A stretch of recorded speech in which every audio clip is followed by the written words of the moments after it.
ഞാൻ ഒരു കൂട്ടായ്മ ദൈവമായി എങ്ങനെ ആരംഭിക്കാം എന്നതിൻ്റെ ഫണ്ടമെൻ്റലായ ഒരു ക്ലാസ്സാണ് എടുത്തിരിക്കുന്നത്. എത്ര വർഷങ്ങൾ ഞാൻ ദൈവസന്നിധി വന്നിട്ട് എങ്ങനെയാണ് തുടങ്ങുക, എങ്ങനെയാണ് ദൈവം നമ്മളോട് സംസാരിച്ച് തുടങ്ങുക പറഞ്ഞു തരാൻ ആരുമില്ലായിരുന്നു. ദൈവത്തിൽ നിന്ന് എങ്ങനെയാണ് കേട്ടു തുടങ്ങുക, ദൈവമായിട്ട് എങ്ങനെയാണ് കൂട്ടായ്മ ആചരിക്കുക, ദൈവമായിട്ടുള്ള ഉറപ്പിൽ എങ്ങനെ സഞ്ചരിക്കാം എന്ന് പറഞ്ഞു തരാൻ ആരുമില്ലായിരുന്നു. ഞാൻ നിങ്ങൾക്ക് പറഞ്ഞു തന്നത് വളരെ വാല്യുബിളാണ്. So listen to it, hear it again and again. You can build your fellowship. ഒരു നല്ല ഹല്ലേലൂയ പറഞ്ഞാട്ടെ. So I am going to continue the same subject. ഇന്ന് കുറച്ച് ഡൈവേർഷനിലാണ് പോകുന്നത്, എങ്കിലും സബ്ജക്റ്റ് അത് തന്നെയാണ്. ഒരു നല്ല ഹല്ലേലൂയ പറഞ്ഞാട്ടെ. എന്നതിനായി കഴിഞ്ഞ ദിവസങ്ങളിൽ ഇതെല്ലാം കണ്ടിന്യൂസ് ആയി പഠിപ്പിക്കുന്നതെന്നറിയോ? I want your relation and your fellowship to build up. നിങ്ങളുടെ ഫെലോഷിപ്പും കൂട്ടായ്മയും ബിൽഡ് ആകുവാൻ ഞാൻ ആഗ്രഹിക്കുന്നുണ്ട്, ദൈവം ആഗ്രഹിക്കുന്നുണ്ട്. ഞാൻ ഈ വർഷം സഭയെ നോക്കി ഒരു ദൂത് പറയട്ടെ. ഈ വർഷം നിങ്ങൾ അവസാനിക്കുന്നേക്കാൾ മുമ്പ് നിങ്ങളുടെ റിലേഷൻ ആഴമുള്ളതായിരിക്കും. എനിക്ക് രോഗികൾക്ക് വേണ്ടി പ്രാർത്ഥിക്കുന്നതിനേക്കാൾ ഇഷ്ടം നിങ്ങളും ദൈവം എന്നുള്ള ബന്ധത്തെ ബിൽഡ് ചെയ്യുന്നതാണ്. അതിൻ്റെ ഗുണം എന്നാണെന്നറിയാവോ? നിങ്ങൾ അനേകരെ പ്രാർത്ഥിക്കുന്നവരും അനേകരെ build ചെയ്യുന്നവരുമായി മാറുവാനിടയാവും. It's totally different story. Let's turn to Genesis chapter 17 verse 1 onwards. നമുക്ക് ഉൽപ്പത്തി പുസ്തകം 17-ാം അധ്യായം എടുക്കാം. കയ്യിൽ ബൈബിളുള്ളവർ സന്തോഷത്തോടെ ആ വാചകം എടുത്താട്ടെ. ഹല്ലേലൂയ. അബ്രാഹാമിന് 99 വയസ്സായപ്പോൾ യഹോവ അബ്രാഹാമിന് പ്രത്യക്ഷനായി അവനോട്, ആമേൻ, ഞാൻ സർവശക്തിയുള്ള ദൈവമാകുന്നു, നീ എൻ്റെ മുമ്പാകെ നടന്ന് നിഷ്കളങ്കനായിരിക്കുക. നിങ്ങൾ ആ വാചകം ഒന്നും കൂടെ ഒന്ന് വായിക്കാവോ? അബ്രഹാമിന് 99 വയസ്സായപ്പോൾ യഹോവ അബ്രഹാമിന് പ്രത്യക്ഷനായി അവനോട്, ഞാൻ സർവശക്തനായ ശക്തിയുള്ള ദൈവമാകുന്നു, നീ എൻ്റെ മുമ്പാകെ നടന്ന് നിഷ്കളങ്കനായിരിക്കുക. ഞാൻ ഇംഗ്ലീഷ് വേർഷൻ നമ്മൾ വായിക്കാം. When Abraham was 99 years old, the Lord appeared to him and said, I am God Almighty, walk before me. Before me എന്ന് പറയുന്നത് എൻ്റെ മുമ്പിൽ നടക്കുക, എൻ്റെ മുമ്പാകെ നടക്കുക, ആ വാചകമാണ്. പക്ഷേ ആ ബിഫോർ മീ എന്ന വാചകത്തെ നമ്മൾ പഠിച്ചാൽ 5 പ്രധാന മീനിങ്ങുകൾ, അർത്ഥങ്ങൾ നമുക്ക് എൻ്റെ ഹീബ്രു വേർഷനിൽ കാണാം. ഒന്ന് ഫേസ് എന്ന് കാണാം, ബാക്കിയുള്ളത് നമ്മൾ ഇപ്പോൾ പഠിക്കേണ്ട കാര്യമല്ല അല്ലാത്തതുകൊണ്ട്. രണ്ടാമത്തെ അർത്ഥം പ്രസൻസ് എന്ന് കാണാം. കുറച്ചും കൂടെ നന്നായി പറഞ്ഞാൽ അബ്രഹാമിനോട് ദൈവം പറയുക, ബി ഇൻ മൈ പ്രസൻസ്, എൻ്റെ സാന്നിധ്യത്തിൽ നിൽക്കുക.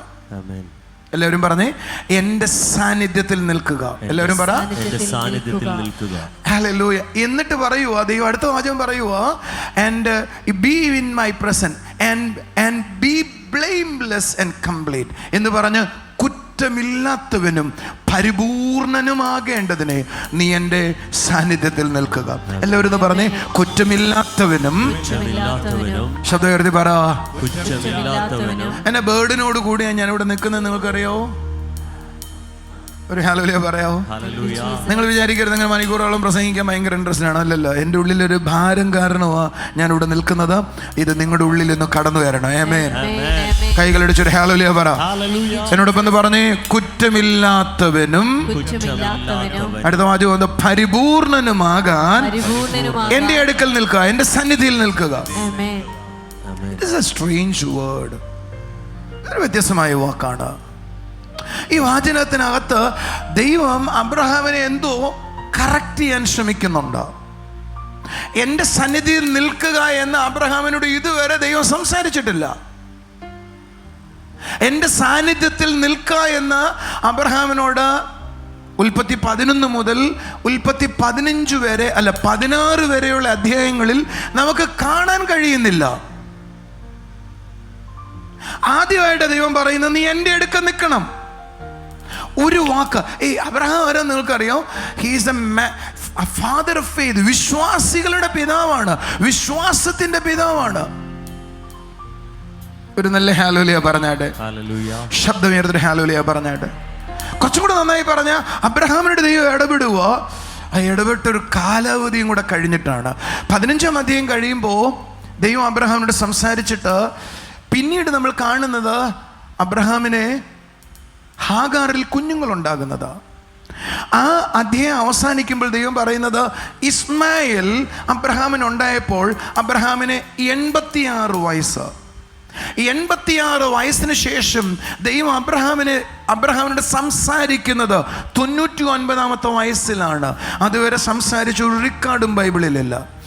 13 years, 13 Kollam we can't see any fellowship. ഒരു കൂട്ടായ്മയും കാണാൻ കഴിയുന്നില്ല. ആ കൂട്ടായ്മ കാണാൻ കഴിയുന്നില്ല എന്ന് മാത്രമല്ല, അതിനുശേഷം അബ്രഹാമിനോട് ദൈവം വെളിപ്പെട്ടിട്ട് പറയുന്നത്, നീ എൻ്റെ അടുക്ക് നിൽക്കണം, എങ്കിലേ നിനക്ക് എൻ്റെ സാന്നിധ്യത്തിൽ നിൽക്കണം, എങ്കിലേ നിനക്ക് കുറ്റമില്ലാത്തവനും പെർഫെക്റ്റുമാകാനായി പറ്റത്തുള്ളൂ. കൈകളടിച്ചൊരു ഹല്ലേലൂയ പറഞ്ഞാട്ടെ. കുറച്ചും കൂടെ നന്നായി പറഞ്ഞാൽ, ദൈവം അബ്രഹാമിനെ അവൻ്റെ സാന്നിധ്യത്തിൽ നിന്ന് മാറിപ്പോയി എന്ന് തോന്നുന്ന, തൻ്റെ ജഡത്തിൻ്റെ ഇഷ്ടം ചെയ്തു എന്ന് തോന്നുന്ന, തൻ്റെ ജഡത്തിൻ്റെ താല്പര്യത്തിൽ നീങ്ങി എന്ന് തോന്നുന്ന അബ്രഹാമിനെ നോക്കിയിട്ട് പറയുക, മടങ്ങി എൻ്റെ സാന്നിധ്യത്തിൽ വാ, എങ്കിലേ എനിക്ക് ചിലത് നിന്നിൽ ചെയ്യാൻ പറ്റത്തുള്ളൂ. ഞാൻ ഈ പകൽ ചിലരോട് ദൂതായി പറയട്ടെ, നിങ്ങൾ അവൻ്റെ സാന്നിധ്യത്തിൽ നിൽക്കുന്നില്ല എങ്കിൽ, അവൻ്റെ സാന്നിധ്യവുമായി നടക്കുന്നില്ല എങ്കിൽ, ഈ പകൽ എൻ്റെ ദൈവത്തിന് നിങ്ങളോട് പറയാനുണ്ട്, ആ സാന്നിധ്യത്തിലേക്ക് മടങ്ങി വാ, ആ പ്രസൻസിലേക്ക് മടങ്ങി വാ. കൂടെ ഉണ്ടെങ്കിൽ കൈ അടിച്ചൊരു ആമേൻ പറ, ശബ്ദമുയർത്തി ഹല്ലേലൂയ പറ. അടുത്തിരിക്കുന്ന ഒരാളോടെങ്കിലും കൈ കൊടുത്തിട്ട് പറ, ആ സാന്നിധ്യവുമായി നടക്കാനായി മടങ്ങി വാ. നിന്റെ പ്രയോറിറ്റി അവന്റെ സാന്നിധ്യമാകട്ടെ. ശബ്ദമുയർത്തി ഹല്ലേലൂയ പറഞ്ഞാട്ടെ. അബ്രഹാമിനോട് ചോദിക്കാം, ദൈവത്തോട് ചോദിക്കാം, ദൈവം എന്താ നീ അങ്ങനെ പറയാനറിയാം, എന്തുകൊണ്ടാണ് നീ അങ്ങനെ പറഞ്ഞത്? അബ്രഹാമിനോട് ദൈവം പറഞ്ഞു, എന്തുകൊണ്ടാണ്? ദൈവം പറയും, മനുഷ്യൻ്റെ നേച്ചർ എനിക്കറിയാം. I know our human nature. നമ്മുടെ സ്വഭാവം അവനറിയാം. അവനെ കൂടാതെ എനിക്ക് കംപ്ലീറ്റ് ആകാൻ പറ്റത്തില്ലെന്ന് നമുക്ക് പലപ്പോഴും അറിയത്തില്ല. അവൻ്റെ സാന്നിധ്യം കൂടാതെ എനിക്ക് പെർഫെക്റ്റ് ആകാൻ കഴിയത്തില്ല. കൈയടിച്ചു കർത്താവിനെ സ്തുതിച്ചാട്ടെ, കൈയടിച്ചു കർത്താവിനെ സ്തുതിച്ചാട്ടെ. അവൻ്റെ സാന്നിധ്യം കൂടാതെ കുറ്റമറ്റവരാകുവാൻ നമുക്ക് കഴിയത്തില്ല. അടുത്തിരിക്കുന്ന 2 പേരോടെങ്കിലും കൈ കൊടുത്തിട്ട് പറ, കുറ്റമറ്റവരാകണമെങ്കിൽ, പെർഫെക്റ്റ് ആകണമെങ്കിൽ അവന്റെ സാന്നിധ്യം ആവശ്യമാണ്. Without his presence, impossible to be a blameless life or a complete, a perfect life. നിനക്കും എനിക്കും ഒരു പരിപൂർണമായ, കംപ്ലീറ്റ് ആയ ഒരു ലൈഫ് വേണമെങ്കിൽ, not because of our ability, our strength, no, എൻ്റെ കഴിവോ ബലവോ അല്ല, അവൻ്റെ സാന്നിധ്യമാണ് എന്നെ പരിപൂർണനാക്കുന്നത്. ശബ്ദമുയർത്തി ഹല്ലേലൂയ പറഞ്ഞാട്ടെ. ഇതാരോടായി പറയുന്നേ? വിശ്വാസത്തിന്റെ പിതാവിനോട്. വിശ്വാസത്തിന്റെ പിതാവിനോട് ഒറ്റ വാക്ക് പറഞ്ഞപ്പോൾ അവൻ സകലതും ഉപേക്ഷിച്ചിട്ട് ദൈവത്തിന്റെ വാക്കിനെ മുന്നോട്ട് വന്ന വിശ്വാസികളുടെ പിതാവ് എന്ന് പറയുന്ന ആളിനോട് ദൈവം പറയുവോ, നിനക്ക് പരിപൂർണനാകണോ, കുറ്റമില്ലാത്തവനാകണോ, നിന്റെ കഴിവുകൾ കളഞ്ഞിട്ട് എൻ്റെ സാന്നിധ്യത്തിലേക്ക് വാ, എങ്കിൽ മാത്രമേ കഴിയത്തുള്ളൂ. അടുത്തിരിക്കുന്നവരോട് പറ, പരിശ്രമങ്ങൾ അല്ല നിന്നെ വിജയിപ്പിക്കുന്നത്, ഉറക്കമില്ലാത്ത രാത്രിയല്ല നിന്നെ വിജയിപ്പിക്കുന്നത്. വിജയം അവന്റെ സാന്നിധ്യത്തിനകത്താണ്. വിജയം അവന്റെ സാന്നിധ്യത്തിനകത്താണ്. ഹല്ലേലൂയ. ഈ പകൽ ചിലരെ നോക്കി പരിശുദ്ധാത്മാവ് പറയുക, success not belong to your ability or sleepless night, but because your faith in God. Not only faith in God, success related to the presence of God. If you are in the presence, you will able to be a successful person. കൈയടിച്ചൊരു ഹല്ലേലൂയ പറ. വിജയം നിന്റെ കഴിവിനോട് മാത്രമല്ല നിൽക്കുന്നത്, അവന്റെ സാന്നിധ്യത്തോടു കൂടെയാണ്. കൈകളടിച്ചൊരു ആമേൻ പറഞ്ഞാട്ടെ. അടുത്തിരിക്കുന്നവരോട് പറ, അബ്രഹാമിനെ ദൈവം നിർദ്ദേശിക്കുന്നത് പോലെ ദൈവം നിന്നെ നിർദ്ദേശിക്കുക, അവന്റെ സാന്നിധ്യത്തിലേക്ക് വാ. Walk in his presence. അവന്റെ സാന്നിധ്യത്തിനോടൊപ്പം നടക്കുക, അവന്റെ സാന്നിധ്യത്തോടൊപ്പം നടക്കുക. ഞാനിത് പറയുമ്പോ ഈ ഹോള് മുഴുവൻ മൂടി വരുന്ന ഒരു സാന്നിധ്യം എനിക്ക് കാണാം. മഞ്ഞ് പോലെ മൂടുന്ന സാന്നിധ്യം എനിക്ക് കാണാം. ഖാൻസോനോ നിയാൻസല ഖബറാനിയ ഹാലിനോറിയാൻധല ഖബറ. നിങ്ങൾക്കൊരു കാര്യം അറിയോ? 17-ാം അധ്യായം അബ്രഹാമിനോട് ദൈവം പറഞ്ഞിട്ട് 2-ാമത്തെ വാചകത്തിൽ പറഞ്ഞു, ഞാൻ നിന്നോടൊരു ഉടമ്പടി വെക്കാൻ പോവുകയാണ്. സെക്കൻഡ് വേർഡ് നമുക്ക് വായിക്കാം. 17-ാം അധ്യായം 2-ാം വാക്യം. എനിക്കും നിനക്കും മധ്യേ ഞാൻ എൻ്റെ നിയമം സ്ഥാപിക്കും. ഞാൻ നിന്റെ നിയമം സ്ഥാപിക്കും. അബ്രഹാമേ അബ്രഹാമേ അബ്രഹാമേ അബ്രഹാമേ, നിന്നോട് ദൈവം എപ്പോഴെങ്കിലും ഉടമ്പടി സ്ഥാപിച്ചിട്ടുണ്ടോ? ഒരു നല്ല ഹല്ലേലൂയ പറയാവോ? ഈ 15-ാം അധ്യായം 18-ാം വാക്യത്തിൽ നമ്മൾ വായിക്കുന്നു, അബ്രഹാമിനോട് ദൈവം ഒരു നിയമം ചെയ്തു. ദൈവം അബ്രഹാമിനോട് ഉടമ്പടി ചെയ്തു. ദൈവം അബ്രഹാമിനോട് ഉടമ്പടി ചെയ്തു. അവൻ യാഗമൃഗങ്ങളെ പിളർന്നു വെച്ചു, അതിനിടയിലേക്ക് ഒരു തീപ്പന്തം കടന്നു വന്നു. ദൈവം അബ്രഹാമിനോട് ഉടമ്പടി ചെയ്തു. ആ വാചകങ്ങൾ തെറ്റിപ്പോവല്ലേ? ഗ്രഹിക്കാൻ കഴിയട്ടെ. ദൈവം അബ്രഹാമിനോട് ഉടമ്പടി ചെയ്തു. പക്ഷേ ഇവിടെ ദൈവം അബ്രഹാമിനോട് ഒരു കാര്യം ആവശ്യപ്പെടുക, നീ എന്ത് ചെയ്യണം? സർക്കംസിഷൻ നടക്കണം, അല്ലെങ്കിൽ പരിച്ഛേദന എന്ന ഒരു നിയമം ചെയ്യണം. എന്ന് പറഞ്ഞാൽ ഇന്ന് നമ്മുടെ നാട്ടിൽ മുസ്ലിങ്ങൾ സുന്നത്ത് കല്യാണം നടത്തുക എന്ന് പറയുന്നത്, അങ്ങനെയല്ലേ പറയുന്നേ? അല്ലേ? അങ്ങനെ തന്നെയല്ലേ? അതെ. അതുണ്ടായത് ഇവിടെയാ. നിങ്ങൾക്ക് മനസ്സിലാവാനായി പറയുന്നത് കേട്ടോ. അഗ്രചർമ്മം എന്ന് പറഞ്ഞ സർക്കംസിഷനിലേക്ക് വരണം, പരിച്ഛേദനയിലേക്ക് വരണം. അതുവരെ അബ്രഹാമിനോട് ദൈവം അങ്ങൊരു പരിച്ഛേദനയുടെ നിയമം വെച്ചില്ല. എന്ന് പറഞ്ഞാൽ ദൈവവുമായി അബ്രഹാം എവിടെയാകുന്നോ ആ അബ്രഹാമിനോട് ദൈവം പറയുക, യു ഹാവ് ടു, നീ എന്നോടൊരു ഉടമ്പടി വെക്കണം, പരിച്ഛേദന എന്നൊരു ഉടമ്പടി വെക്കണം. എന്ന് പറഞ്ഞാൽ നീയും ലോകവും തമ്മിൽ സെപ്പറേറ്റഡ് ആകണം. ലോകത്തിൽ നിന്ന് നീ സെപ്പറേഷനിലേക്ക് വരണം. നിന്റെ ജനറേഷനും മറ്റുള്ളവരും തമ്മിൽ ഒരു വ്യത്യാസം ഉണ്ടാകണം.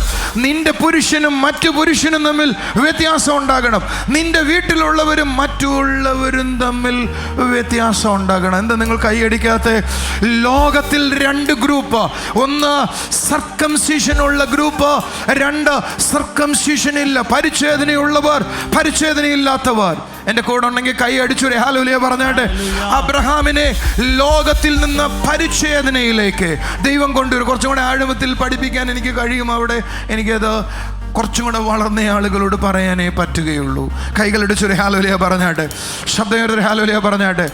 എന്ന് പറഞ്ഞാൽ ദൈവം പറയുക, അബ്രഹാമേ, ഞാനും നീയും തമ്മിൽ ഒരു ഉടമ്പടിയിലേക്ക് വരികയാ. ആ ഉടമ്പടി എന്ന് പറയുന്നത് നീ ലോകത്തിൽ നിന്ന് വേർപെടണം. കൈയടിച്ചൊരു ഹല്ലേലൂയ പറഞ്ഞാട്ടെ. മറ്റുള്ളവരെ പോലെ ആകരുത് നീ. പുതിയ നിയമം അത് തന്നെയാണ് നിങ്ങളോട് പറയുന്നത്. അഗ്രപരിച്ഛേദന എന്ന് പറയുന്നത് നമുക്കില്ല എങ്കിലും ഹൃദയത്തിൻ്റെ പരിച്ഛേദന പുതിയ നിയമം പറയുകയാണ്. ലോകത്തിൽ നിന്ന് ഒരു പരിച്ഛേദന എനിക്കും നിനക്കും ഉണ്ട്. എന്തിനാ പരിച്ഛേദന? ദൈവമായിട്ടുള്ള ഉടമ്പടിയാതാ. ഹല്ലേലൂയ. കൈകളടിച്ചൊരു ഹല്ലേലൂയ പറയാവോ? ശബ്ദമേർദ്രി ഹല്ലേലൂയ പറയാവോ? ശബ്ദമേർദ്രി ഹല്ലേലൂയ പറയാവോ? എന്ന് പറഞ്ഞാൽ ഈ പകൽ ആരാണോ ദൈവവുമായിട്ട് അങ്ങനൊരു ബന്ധത്തിൽ വരുന്നത്, അവരോട് ദൈവത്തിന് പറയാനുള്ളത്, എനിക്ക് നിന്നുമായൊരു നിയമമുണ്ട്. ആ നിയമത്തിനോടൊപ്പം ദൈവത്തിനൊന്ന് പറയാനുണ്ട്, ഞാൻ നിന്നെ വർദ്ധിപ്പിക്കും. ആമേൻ. You will increase, you will see increase, you will experience increase, you will experience multiplication. നീ ഇരട്ടിക്കുന്നത് കാണാനിടയാകും, നീ വർദ്ധിക്കുന്നത് കാണാനിടയാകും. കൈകളടിച്ചൊരു ഹല്ലേലൂയ പറ, ശബ്ദമേർദ്രി ഹല്ലേലൂയ പറ. എന്ന് പറഞ്ഞാൽ in my presence there will be a increase. നീ വർദ്ധിക്കാനായിട്ട് ഓടണ്ട, നീ ഓടേണ്ടത് സാന്നിധ്യത്തിനാണ്. സാന്നിധ്യം എവിടെ ഉണ്ടോ അവിടെ ഒരു വർധനവുണ്ട്. കൈയടിച്ചൊരു ഹല്ലേലൂയ പറ. ദൈവമേ എന്നെ വർദ്ധിപ്പിക്കണമെന്ന് പറയണ്ട. Where there's presence there will be increase. എവിടെ സാന്നിധ്യം ഉണ്ടോ അവിടെ വർധനമുണ്ട്. നീ ദൈവമായി നടക്കാൻ തുടങ്ങിയ, സാന്നിധ്യമായി നടക്കാൻ തുടങ്ങിയ, നിന്റെ എല്ലാം ഇരട്ടിക്കാൻ തുടങ്ങും. നിന്റെ എല്ലാം ഇരട്ടിക്കാൻ തുടങ്ങും. കുഞ്ഞുങ്ങൾ ഇരട്ടിക്കും, കുടുംബങ്ങൾ ഇരട്ടിക്കും, സമ്പത്ത് ഇരട്ടിക്കും, വീട് ഇരട്ടിക്കും. നിങ്ങളെന്താ കൈയടിക്കാത്തെ? ബന്ധങ്ങൾ ഇരട്ടിക്കും, അനുഗ്രഹങ്ങൾ ഇരട്ടിക്കും, ബിസിനസ് ഇരട്ടിക്കും. ഇരട്ടിക്കാതിരിക്കാൻ അതിന് കഴിയത്തില്ല.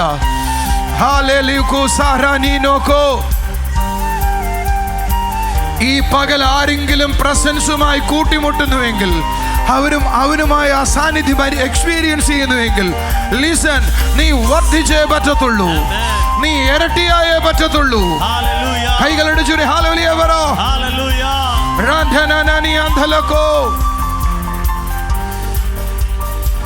ഈ പകൽ ചിലരോട് ഞാൻ ദൂത് പറയുമ്പോൾ, ജീസസ് വേൾഡിനോട് ഞാൻ ദൂത് പറയുക, ശ്രദ്ധിച്ചേ, ഇത് ഇരട്ടിപ്പിന്റെ സമയമാണ്. ഓ ഹല്ലേലൂയ. ഇത് വർദ്ധിക്കുന്ന സമയമല്ല, ഇരട്ടിക്കുന്ന സമയമാണ്. 1 2 ആകും, 2 4 ആകും, 4 8 ആകും, 8 16 ആകും, 16 32 ആകും, 32 64 ആകും, 64 128 ആകും, 128 256 ആകും. ഇത് നിങ്ങളുടെ ലൈഫിൽ ഒരു ഇരട്ടിപ്പ് വരികയാണ്. It is going to increase. കൂടെ ഉണ്ടെങ്കിൽ തുള്ളിച്ചാടി ആമേൻ പറ. ഇരട്ടിക്കുകയാണ്, വർദ്ധിക്കുകയാണ്, ഇരട്ടിക്കുകയാണ്, വർദ്ധിക്കുകയാണ്, ഇരട്ടിക്കുകയാണ്. ആ സാന്നിധ്യത്തെ സ്നേഹിക്കുന്നു. നിങ്ങളിപ്പോ വാങ്ങുന്ന ശമ്പളം ഇരട്ടിക്കാൻ പോകുകയാണ്. കേൾക്കുന്നോ? ഞാൻ ചിലതിനോട് പറയുക, നിങ്ങൾ വിശ്വസിക്കുന്നെങ്കിൽ ബിസിനസ് ഇരട്ടിക്കുകയാണ്. അറിയില്ലേ? നിങ്ങൾ അങ്ങനെ വിശ്വസിക്കുന്നോ? നിന്റെ ലാഭം ഇരട്ടിക്കും. നമ്മുടെ ചർച്ചിനെ സഹായിക്കുന്ന ഒരു ബ്രദർ കഴിഞ്ഞ ദിവസം വന്ന് കുറച്ച് സാമ്പത്തിക ഞെരുക്കമുണ്ട്. ഞാൻ അദ്ദേഹത്തോട് പറഞ്ഞു, സത്യത്തിൽ നീ കർത്താവിൻ്റെ വേലയ്ക്കോ ജോൺ ദാരു ബ്രദറിൻ്റെ കയ്യിലോ നീ എന്തെങ്കിലും തന്നിട്ടുണ്ടെങ്കിൽ, ഞാൻ ശരിക്കും ദൈവ മനുഷ്യനാണെങ്കിൽ, ഈ സഭ ദൈവത്തിൻ്റെ ആണെങ്കിൽ, പിന്നെ നീ ഞെരുക്കത്തിൽ പോകാൻ പറ്റത്തില്ല, വ്യവസ്ഥയില്ല. നീ ഇരട്ടിയേ ഒക്കത്തുള്ളൂ. നിനക്ക് ഇന്നലെ കിട്ടിയ ലാഭത്തേക്കാൾ ഇരട്ടി കിട്ടണം. അടുത്തിരിക്കുന്നവരോട് പറ, ഇന്നലത്തെ ലാഭത്തിന്റെ ഇരട്ടിയാകണം. ഞാൻ നിങ്ങളോട് പറയാം, 10 കടയുള്ളത് 100 മാറും. 100 കടയുള്ളത് വിശ്വസിക്കണമെങ്കിൽ വിശ്വസിച്ചോ. ഗാനിയോ ധോരോനിയോ ധലാനിയോ ധോരോക്കബ റാസല ഖനാബ. ഞാൻ തിരുവല്ല സൈഡിൽ പോയാൽ, എന്ന് ആ സൈഡിൽ പോയാലും അവിടുത്തെ ആൻസ് ബേക്കറി കയറി അവിടുന്ന് സാധനങ്ങൾ വാങ്ങിക്കും. എനിക്ക് അവിടുത്തെ ഫിഷ് സാൻഡ്വിച്ച് ഇഷ്ടമാണ്, ട്യൂന സാൻഡ്വിച്ച്. എനിക്ക് അവിടുത്തെ ഒരു കാര്യം ഇഷ്ടമാണ്, അവിടുത്തെ റം കേക്ക് ഇഷ്ടമാണ്, ഭയങ്കര ഇഷ്ടമാണ്. അവിടുത്തെ പ്രത്യേകിച്ച് ചില സാധനങ്ങൾ എനിക്ക് ഭയങ്കര ഇഷ്ടമാണ്. ഒരമ്മച്ചിക്ക് വീട്ടിലുണ്ടായിരുന്നപ്പോൾ ഉണ്ടാക്കാൻ തോന്നിയതാണ്. അമ്മച്ചിയുടെ റം കേക്ക് എല്ലാവർക്കും ഇഷ്ടമായപ്പോൾ അടുത്തുള്ള ആളുകൾ വാങ്ങാൻ തുടങ്ങി. അമ്മച്ചിക്ക് മനസ്സിലായി ഇത് മാർക്കറ്റ് ചെയ്ത പ്രയോജനമാണ്. ഇന്ന് ലോകത്തിൽ ഏറ്റവും നന്നായി വിൽക്കുന്ന ബിസിനസ്സുകളിൽ ഒന്നാണ് ആൻസ് ബേക്കറി. ഞാൻ ചിന്തിച്ചുകൊണ്ടിരുന്ന ആൻസ് ബേക്കറിയുടെ ഒരു ബ്രാഞ്ച് ട്രിവാൻഡ്രത്ത് കൊണ്ടുവന്നാലോ ഒന്ന്. നിങ്ങളുടെ സ്വത്രമൊക്കെ പോയോ? ഒരു ഹല്ലേലൂയ സ്വത്രമൊക്കെ പറ. നിങ്ങളിലും പല കഴിവുകളുമുണ്ട്. നിങ്ങൾ പറയുന്ന എൻ്റെ കയ്യിൽ പൈസ ഇല്ലെന്നാണ്. പൈസയല്ല വേണ്ടത്, ഐഡിയ ആണ് വേണ്ടത്. ഐഡിയ ഇസ് ദ മണി.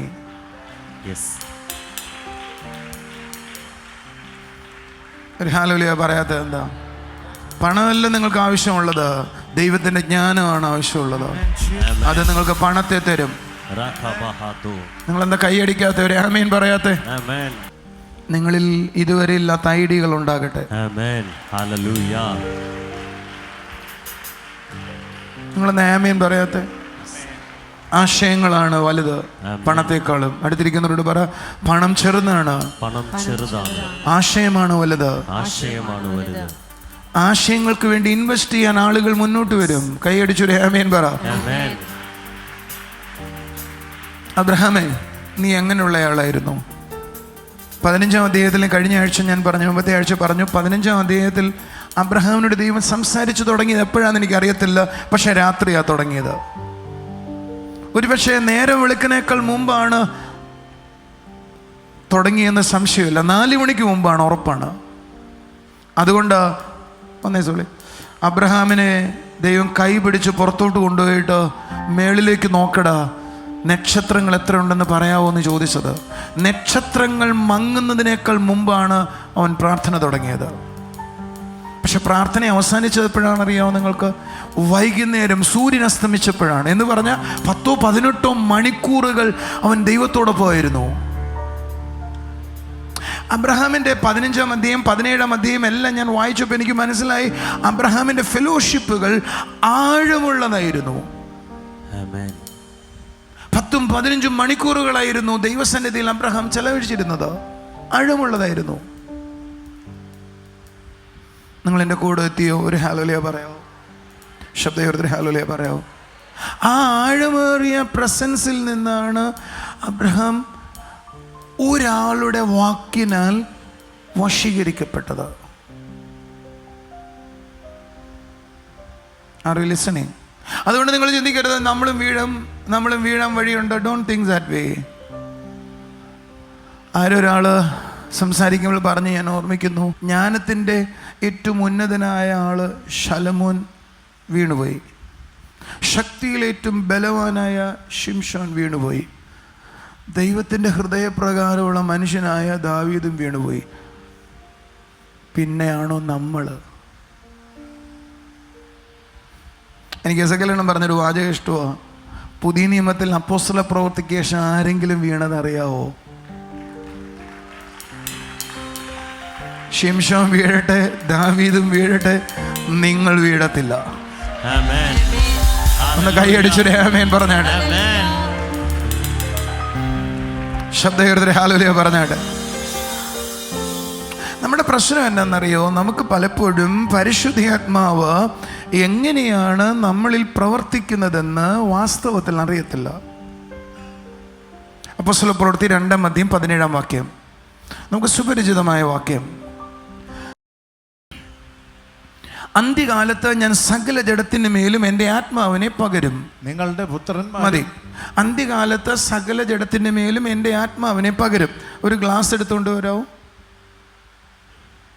അതിനകത്ത് കുറച്ച് വെള്ളം ഒഴിക്കുക, ഒരു തൽപ്പം വെള്ളം. തലയിൽ വെള്ളം ഒഴിക്കുന്നതിൽ കുഴപ്പമില്ലാത്ത ഒരാളും കൂടെ വരാമോ എൻ്റെ അടുത്തോട്ട്? കുറച്ച് വെള്ളം ഒഴിക്കണം, കുറച്ച്, ഒത്തിരി ഒഴിക്കല്ലേ. അത്ര ഒഴിച്ചാൽ മതി എന്നാണോ സോളി നീ പറയുന്നത്? വാ വാ കം, നിന്നെ ഒഴിക്കാനാണോ? വാ. അത് അന്നമോളെന്തി, അവളെയാണ് ഒഴിക്കാൻ എളുപ്പമുണ്ട്. വാ വാടി. നിങ്ങൾ ആ വാചകം ഒന്ന് വായിച്ചേ. അന്ത്യകാലത്ത് സകല ജഡത്തിന് മേലും വാ, നിന്റെ തലയിലേ ഒഴിക്കുന്നുള്ളൂ. ആത്മാവിനെ പകരും. ഒരു രഹസ്യത്തിൽ പറയുന്നു, ഒഴിക്കരുത് അപ്പാന്ന്. നിങ്ങൾ എന്താണ് പരിശുദ്ധാത്മാവിനെ പകരുമെന്ന് ഇവിടെ എഴുതിയിരിക്കുന്നതിനകത്തിലൂടെ മനസ്സിലാക്കിയത്? ഇങ്ങനെ എന്തോ ഒഴിക്കുന്നതിനെ കുറിച്ചല്ലേ? Are you listening? ആണോ അല്ലയോ? എന്തോ ഒന്ന് തലയിലേക്ക് ഒഴിക്കപ്പെടും, അതല്ലേ നമ്മുടെ ചിത്രം. അതുകൊണ്ട് എൻ്റെ അടുക്കൽ ആരോ ഒരാൾ വരുന്നതായിട്ടാണോ ചിന്തിക്കുന്നത്? ആരോ ഒരാൾ തലയെ കൂടെ ഒഴിക്കുന്നതായിട്ടാണോ ചിന്തിക്കുന്നേ? Tell me. അബ്രഹാമിനോട് ദൈവം പറഞ്ഞു, ബി ഇൻ മൈ പ്രസൻസ്. അത് അബ്രഹാമിനോട് പറഞ്ഞപ്പോ നമ്മുടെ തലയ്ക്ക് മനസ്സിലായി അവന്റെ സാന്നിധ്യം ഒരു വ്യക്തിയുടെ അടുക്ക് നിൽക്കുന്നത് പോലെയാന്ന് മനസ്സിലായി. പക്ഷേ പരിശുദ്ധാത്മാവ് വന്നപ്പോ ആരോ തലയിലേക്ക് ഒഴിപ്പിച്ച വെള്ളം പോലെയാണ് നമ്മുടെ തലയിലിരിക്കുന്നേ. ആണോ അല്ലയോ? പറ. മിണ്ടിയില്ലെങ്കിൽ കുനിച്ചിർത്തി ഇടി വരും. പറ. ബി ഇൻ മൈ പ്രസൻസ് എന്ന് പറഞ്ഞാൽ എനിക്ക് തോന്നുന്നത് എന്താ? എൻ്റെ സാന്നിധ്യത്തിൽ നിന്ന് ആരോ ഒരാളുടെ അടുക്കൽ നിൽക്കുകയാണെന്ന് നമുക്ക് തോന്നും. പക്ഷേ പരിശുദ്ധാത്മാവ് വരുമ്പോൾ ആത്മാവ് നിങ്ങളുടെ മേൽ പകരുമെന്ന് പറയുമ്പോൾ തൈലക്കൊമ്പിൽ നിന്ന് ഒഴിക്കുന്ന എന്തോ പോലെയോ എന്തോ എവിടെ നിന്നോ ഒഴിക്കുന്ന എന്തുപോലെയോ ആണ് പരിശുദ്ധാത്മാവിനെ നമ്മുടെ അകത്ത് കയറുവാൻ ഇടയാക്കിയിട്ടുള്ളത്. അതിൻ്റെ കൂട്ടത്തിൽ ഒരു വാക്യം കൊണ്ട് എഴുതിയിട്ടുണ്ട്, അഗ്നി നാവുകൾ പോലെ പിളർന്ന നാവുകൾ അവരുടെ മേൽ പതിഞ്ഞു. അതും കൂടെ ആയപ്പോൾ നമ്മുടെ തലയിൽ എന്ത് കയറി? തീയുടെ നാളിൻ്റെ കഷ്ണം പോലെ വന്നിട്ട് ഇത് ഒഴിച്ചു, തലയെ കൂടെ ഒഴിച്ചു, തീ ഒഴിച്ചു. തീ ഒഴിച്ചു. തീ ഒഴിച്ചു എന്ന് ചിന്തിച്ചത് കൊണ്ട് വ്യക്തി എന്ന ചിന്ത പോയി. പരിശുദ്ധാത്മാവ് വന്നപ്പോൾ ദൈവത്തിൻ്റെ ആത്മാവാണവൻ. സ്വർഗം മുഴുവൻ നിലനിൽക്കുന്ന സ്വർഗത്തിൻ്റെ മുഴുവൻ ആത്മാവാണത്. അത് തീ പോലെ ആകാം. സ്വർഗം ദഹിപ്പിക്കുന്ന, ദൈവം ദഹിപ്പിക്കുന്ന അഗ്നിയാണ്. ആ തീ പോലെ ആകാം. പക്ഷേ വന്നത് തീ പോലെയാണെങ്കിലും വന്നത് വ്യക്തിയാണ്. ഇവരുടെ മേൽ പതിഞ്ഞു എന്ന് പറയുന്നേക്കാളും എനിക്കിഷ്ടം കെട്ടിപ്പിടിക്കടി, അവരെ കെട്ടിപ്പിടിച്ചതാണ്. അതിനേക്കാൾ ഇഷ്ടം ഇവളിൽ സോക്കായതാണ്.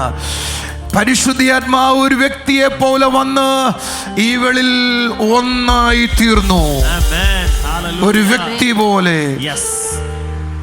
അതുകൊണ്ട് പൗലോസ് കൊരിന്ത്യരിൽ എഴുതുമ്പോൾ ഒരു വ്യഭിചാരിണിയുമായി ഒന്നാകുന്നവർ അവർ ശരീരം കൊണ്ട് ഒന്നാകുന്നത് പോലെ ദൈവമായി ഒന്നാകുമ്പോൾ അവർ ഒരു ആത്മാവാണ്.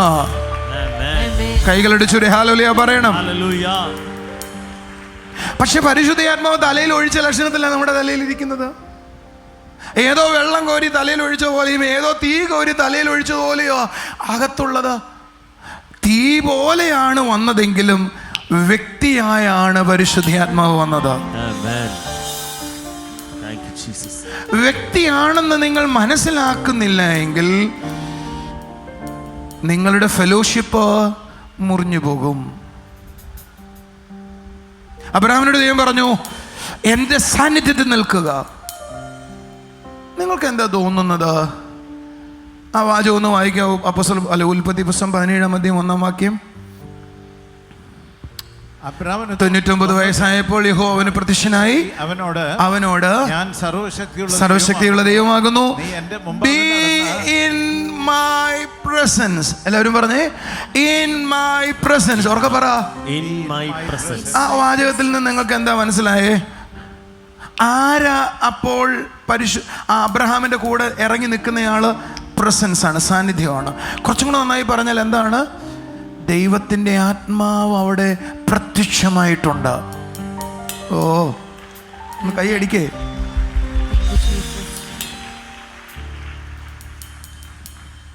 അബ്രഹാമിനോട് ദൈവം പറയുവാ, ആ കൂട്ടായ്മ, ആ സാന്നിധ്യത്തിൽ നീ നിന്നാലേ എനിക്ക് നിന്നെ കംപ്ലീറ്റ് ചെയ്യാൻ പറ്റത്തുള്ളൂ, നിന്നെ പെർഫെക്റ്റ് ചെയ്യാൻ പറ്റത്തുള്ളൂ, എൻ്റെ ഉദ്ദേശങ്ങൾ നിന്നിൽ നിവർത്തിക്കാൻ പറ്റത്തുള്ളൂ, എൻ്റെ ആഗ്രഹങ്ങൾ നിന്നിൽ പരിപൂർണമാക്കാൻ പറ്റത്തുള്ളൂ.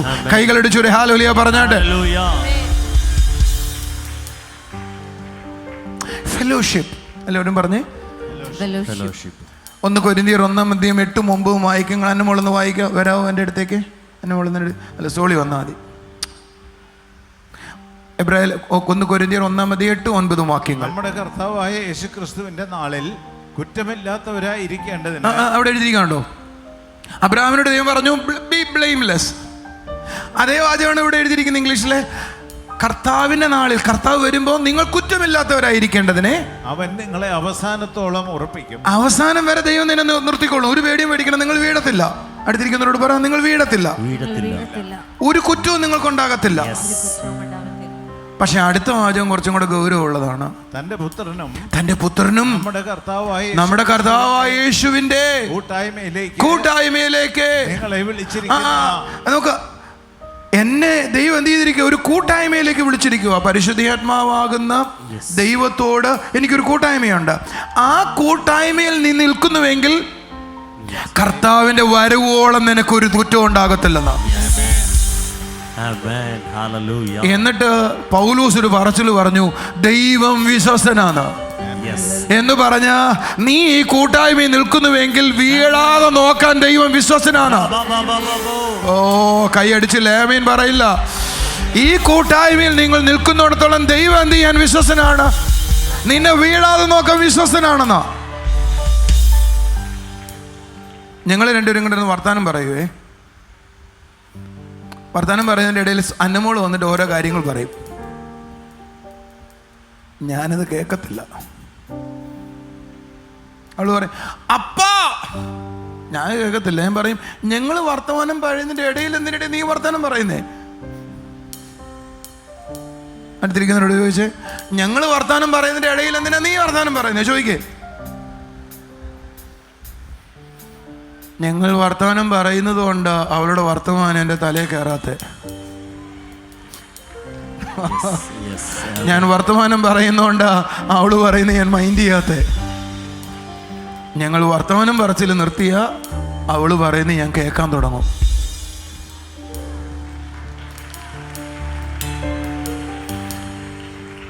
ഞാനും സോളിയും ഭാര്യയും ഭർത്താവുക. ഞങ്ങൾ വർത്തമാനം പറയുന്നില്ല എങ്കിൽ വേറെ ആൾ പറയുന്നത് ഞാനോ ഇവളോ കേൾക്കേണ്ടി വരും.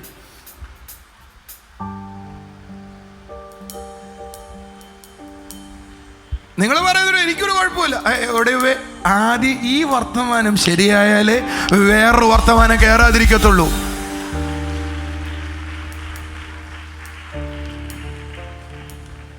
അയ്യോ ബ്രദറെ, എന്നെ അവള് കണ്ണ് കാണിച്ചു. അവളുടെ ജീൻസും ടോപ്പ് ഇട്ട് കണ്ടപ്പോൾ ഈ സൈഡിലെ ഏതോ വയറിൻ്റെ ഭാഗമൊക്കെ കണ്ടപ്പോൾ ഒരു നോട്ടം വന്നുപോയി, വീണു പോയതാ. അല്ല, വർത്തമാനം പറഞ്ഞത് നിന്നുപോയത് കൊണ്ടാ നോക്കിപ്പോയേ. ഞാനിങ്ങനെ പച്ചയ്ക്ക് പറയുന്നതേ നിങ്ങൾക്ക് മനസ്സിലാവാനും നിങ്ങൾ ഇടർച്ച കൊണ്ടിരുന്നത് തിരിച്ചറിയാനും കൂടെയാ. അയ്യടാ, ഒരാൾക്കൊന്നും അറിയത്തില്ല. അങ്ങനെ അങ്ങ് മനസ്സിൽ വെച്ചേക്ക്. ഒന്ന് കൈയടിച്ച് ആമേൻ പറഞ്ഞേ. Are you following me? ഞാൻ പറയുന്നത് നമുക്ക് മനസ്സിലാകുന്നു?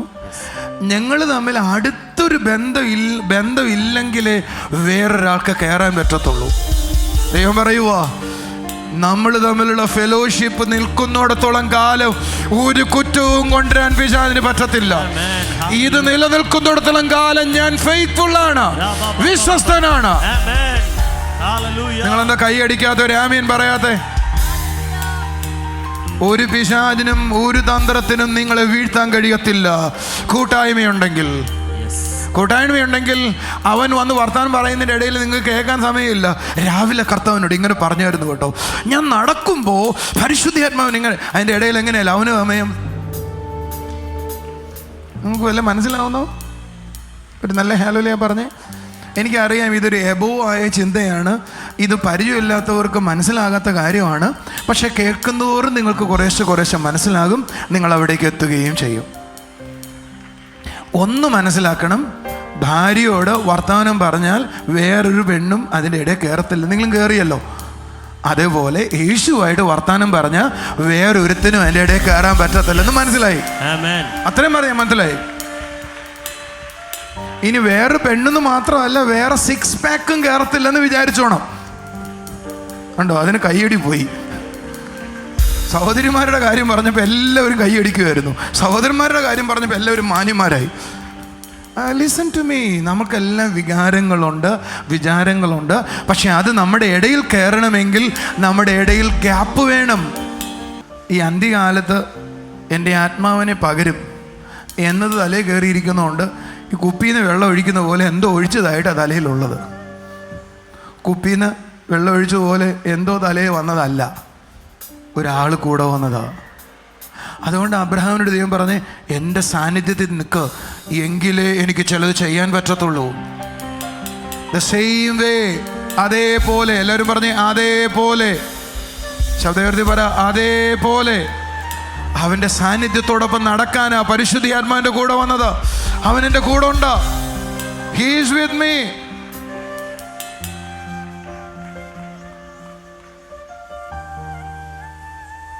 ആമേൻ പറഞ്ഞേ. ഒന്ന് കരമുയർത്തി പറഞ്ഞ്, പരിശുദ്ധാത്മാവേ, അങ്ങ് എൻ്റെ കൂടെ ഉണ്ടെന്നും അങ്ങൻ്റെ കൂടെ ഉണ്ടെന്ന് പറ. പരിശുദ്ധാത്മാവേ, അങ്ങൻ്റെ കൂടെ ഉണ്ടെന്നും അങ്ങൻ്റെ കൂടെ നടക്കുന്നുവെന്നും അങ്ങനോട് സംസാരിക്കാൻ ആഗ്രഹിക്കുന്നുവെന്നും തുടർമാനമായി അങ്ങയോട് സംസാരിക്കണമെന്നും എനിക്കിന്ന് മനസ്സിലാകുന്നു കർത്താവേ.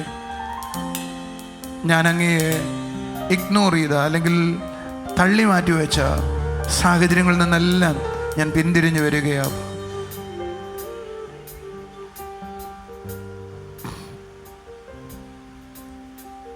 ഒരു ഹല്ലേലൂയ പറഞ്ഞാട്ട്. Build your fellowship. വർത്തമാനം പറയണം. അടുത്തിരിക്കുന്നവരോട് പറ, വർത്തമാനം പറയണം. ഞാൻ പറഞ്ഞു ശ്രദ്ധിച്ചോ? പ്രാർത്ഥിക്കുകയല്ല വേണ്ടത്, വർത്തമാനം പറയണം. അടുത്തിരിക്കുന്നവരോട് പറ, പ്രാർത്ഥിക്കുകയല്ല വേണ്ടേ, വർത്തമാനം പറയണം. വാതിലടച്ചിട്ടിട്ട് ചുമ്മാ വർത്തമാനം പറഞ്ഞേക്കണം. പറ, വാതിലടച്ചിട്ടിട്ട് ജനൽ പോലും തുറന്നിടരുത്. അടുത്തിരിക്കുന്നൊരു വട്ടമെന്ന് വിചാരിക്കും. പറഞ്ഞ്, ജനൽ പോലും തുറന്നിടരുത്. അടുത്തിരിക്കുന്നവർ കണ്ട വട്ടമെന്ന് പറയും. വട്ടമെന്ന് പറയുന്ന പോലെ വർത്തമാനം പറയണം. വർത്തമാനം പറയുന്നതനുസരിച്ച് നിങ്ങളുടെ ബന്ധം വർദ്ധിച്ചുകൊണ്ടേയിരിക്കും.